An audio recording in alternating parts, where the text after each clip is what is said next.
Assalamu alaikum warahmatullahi wabarakatuh. Alhamdulillah wathanau lillah wassalatu wassalamu ala rasulillah wa ala alihi wa ashabihi wa mawalaha mabad. Katika kuzingatia maneno ya Mwenyezi Mungu subhanahu wa ta'ala, kama vile tulivyokubaliana kwamba vipi tutaishi na Qur'ani ndani ya mwezi ulioteremshwa ndani yake Qur'ani, Mwenyezi Mungu subhanahu wa ta'ala ametuonesha ndani ya Qur'ani kwamba mtu hakika atakayefaulu ni yule ambaye ataifanyia tazkia nafsi yake, ataisafisha nafsi yake, na saumu ni miongoni mwa ibada yenye kufanyia tazkia ya nafsi ya mwanadamu. Kwa hivyo nataka ujitahidi katika kuisafisha nafsi yako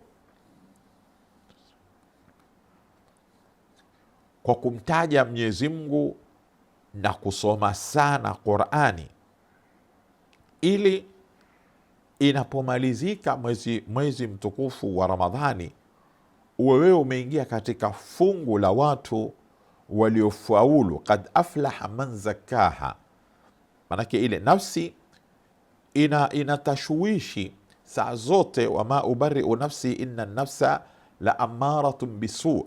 Nafsi ya mwanadamu inaamrisha sana mabaya.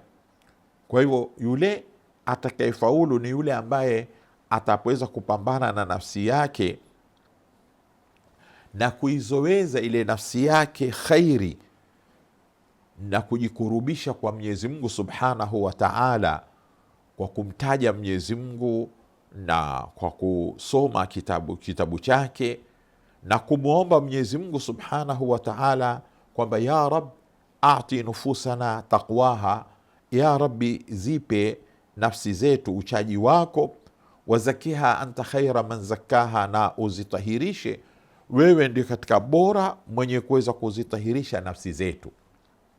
Kwa hivyo yatakikana mwanadamu anapozingatia maneno ya Mwenyezi Mungu, hapa Mwenyezi Mungu amefungamanisha kufaulu ni kwa yule atakayefaulu kuisafisha nafsi yake.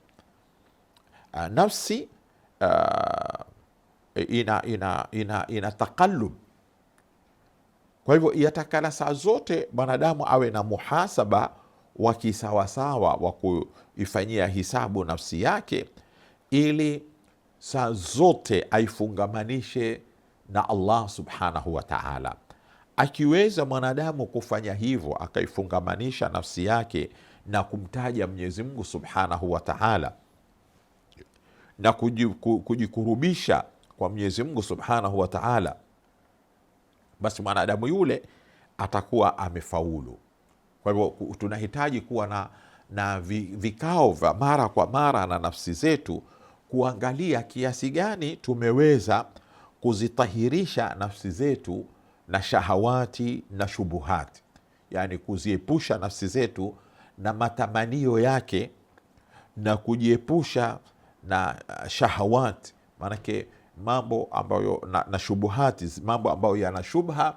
Wewe ataka uwe mbali na mambo ambayo yana shubha na mambo ambayo ya kuifuata ile afaraaita man ittakhadha ilahahu hawa, maanake waonaje mtu ambaye amechukua zile hawa za nafsi yake akaifanya ndio ilahahu hawa, akafanya matamanio yake ndio Mungu wake, maanake vile inavyomwambia nafsi yake anafanya. Kwa hivyo huyu atakuwa hamwabudu Mwenyezi Mungu subhanahu wa ta'ala, yeye huabudu matamanio ya nafsi yake. Kwa hivyo yatakana mwanadamu awe ni mtu mwenye kujitahidi katika masala haya, ili aingie katika kundi lenye kufaulu katika maisha yake. Mwenyezi Mungu subhanahu wa ta'ala atupe nguvu za kupambana na nafsi zetu, ili tuwe ni watu wenye kuelekea kwenye mwelekeo wa sawa. Wassalamu alaikum warahmatullahi wabarakatuh.